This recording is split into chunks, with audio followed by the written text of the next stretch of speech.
Hello guys, welcome back to your favourite channel Manapalli Masti. So guys, తెలిసిందే కదా ఈరోజు special occasion అనమాట. సో మన రామ్ చరణ్ అన్న బర్త్డే. సో ముందుగా గ్లోబల్ స్టార్ రామ్ చరణ్ అన్నకి హ్యాపీ బర్త్డే ఫ్రమ్ మానపల్లి మస్తీ ప్రేక్షకులు అండ్ మా టీం నుంచి కూడా. సో అండ్ అలాగే ఫ్యాన్స్ కూడా మార్నింగ్ నాయక్తో స్టార్ట్ చేశారు celebration. So Nayak special shows run అవుతున్నాయి, మీ ఊళ్ళో కూడా రన్ అవుతుంటాయి, ఒకసారి చెక్ చేసుకోండి గైస్.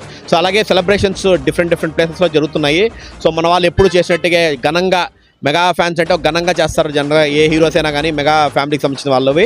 సో ఖచ్చితంగా ఈవినింగ్ అయితే 7 o'clockకి మన రవి థియేటర్ దగ్గర మనకు స్పెషల్ అకేషన్ సందర్భంగా బర్త్డేకి కేక్ కటింగ్ కానీ అండ్ అలాగే వాళ్ళ ఫ్యాన్స్ యొక్క హంగామా ఉంటుంది అనమాట. సో సెలబ్రేషన్స్లో ప్లీజ్ డూ జాయిన్ అనమాట గైస్. సో మెగా ఫ్యాన్స్ ఎవరైనా ఉన్నా కానీ ప్రతి ఒక్కరు వచ్చి, అందరూ ఒకరని కాదు, ప్రతి ఒక్కరు వచ్చి జస్ట్ హాజరయ్యి అండ్ వాళ్ళని కూడా సంతోషపరచండి. సో అదైతే చెప్తాం గైస్. సో అందరూ జాయిన్ అవ్వండి. సో నాయక్ కూడా బుక్ చేసుకోండి, టికెట్స్ అయితే ఆల్రెడీ ఓపెన్లో ఉన్నాయి, మార్నింగ్ షో కూడా పడింది, అది గైస్.